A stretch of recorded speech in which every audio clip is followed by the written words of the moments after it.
NDA 12 ఏళ్ల పరిపాలన పూర్తి చేసుకుంది. అందులో నరేంద్ర మోడీ ఈ దేశానికి అత్యధిక కాలం పనిచేసిన ప్రధానిగా రికార్డు సృష్టించారు. ఢిల్లీలో జరిగిన ఎన్డీఏ సమావేశంలో మిత్రులంతా ప్రధాని నరేంద్ర మోడీని కొనియాడారు. ఇక ఎన్డీఏ సమావేశంలో టీడీపీ ఎంతో ప్రాముఖ్యత లభించింది. చంద్రబాబు అయితే నరేంద్ర మోడీని అభినందించే తీర్మానాన్ని ప్రవేశపెట్టి గౌరవాన్ని అందుకున్నారు.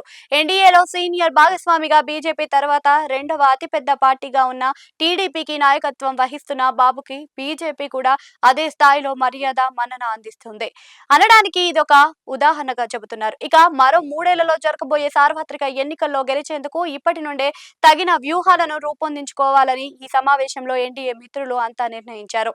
అంతేకాదు కేంద్ర మంత్రి వర్గ విస్తరణ లేదా పునర్వ్యవస్థీకరణ నేపథ్యంలో ఎన్నికల కేబినెట్ ని ఏర్పాటు చేయాలని కూడా ఆలోచిస్తున్నారు. ఇక మిత్రుల ఆశలు ఆకాంక్షలు అన్ని కూడా ఎన్డీఏ పెద్దలు తెలుసుకుని అందుకు అనుగుణంగా కేంద్ర మంత్రి వర్గ విస్తరణకు రూపకల్పన చేస్తున్నారు అని అంటున్నారు.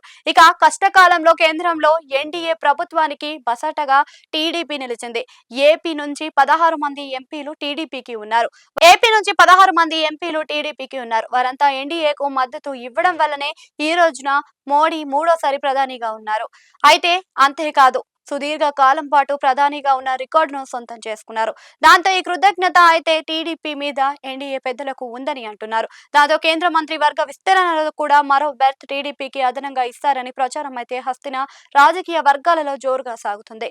మరోవైపు చూస్తే కనుక గవర్నర్ వంటి పదవులలో కూడా టీడీపీకి ప్రయారిటీ ఇస్తారని అంటున్నారు. ఈ మేరకు ఎన్డీఏ వర్గాలు కూడా సుముఖంగా ఉన్నాయని అంటున్నారు. దాంతో ఏపీ నుంచి టీడీపీ తరపున మరో సీనియర్ కి రాజ్ భవన్ కి వెళ్లే ఛాన్స్ అధికంగా అయ్యాయని కూడా అంటున్నారు.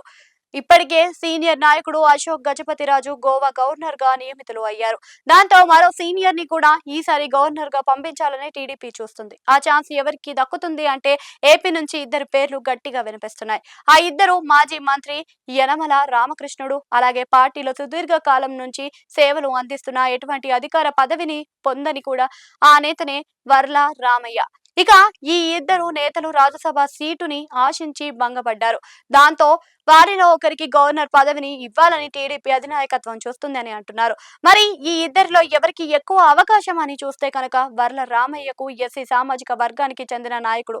దాంతో ఆయనకు ఛాన్స్ ఇస్తారని అంటున్నారు. రాజ్యసభ సీట్లలో బీసీలకు న్యాయం చేసినందువల్ల ఎస్సీ వర్గానికి సముచితమైన గౌరవం దక్కాలి అంటే వర్ల రామయ్యకు గవర్నర్ పదవి ఇవ్వాల్సిందే అని అంటున్నారు. టీడీపీ ఆ విధంగా సామాజిక సమతూకం పాటించినట్లయితే దాన్ని కూడా అవుతుంది అని అంటున్నారు. మరోవైపు రాజ్యాంగ నిపుణుడు సీనియర్ మోస్ట్ లీడర్ అయిన యనమలకు కూడా గవర్నర్ పోస్ట్ అవకాశం దక్కుతుంది అని వర్ల రామయ్యకు రాజ్యసభ సీటు మరో టర్మ్ లో సర్దుబాటు చేస్తారని వినిపిస్తుంది. మరోవైపు రాజ్యాంగ నిపుణుడు సీనియర్ మోస్ట్ లీడర్ అయిన యనమలకు కూడా గవర్నర్ పోస్టు అవకాశం దక్కుతుంది అని వర్ల రామయ్యకు రాజ్యసభ సీటు మరో టర్మ్ లో సర్దుబాటు చేస్తారని వినిపిస్తుంది.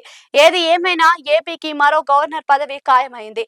అది ఈ ఇద్దరిలో ఒకరికి దక్కడం మాత్రం తథ్యమని అంటున్నారు. చూడాలి మరి ఎవరు రాజ్ భవన్ లోకి ప్రవేశిస్తారు.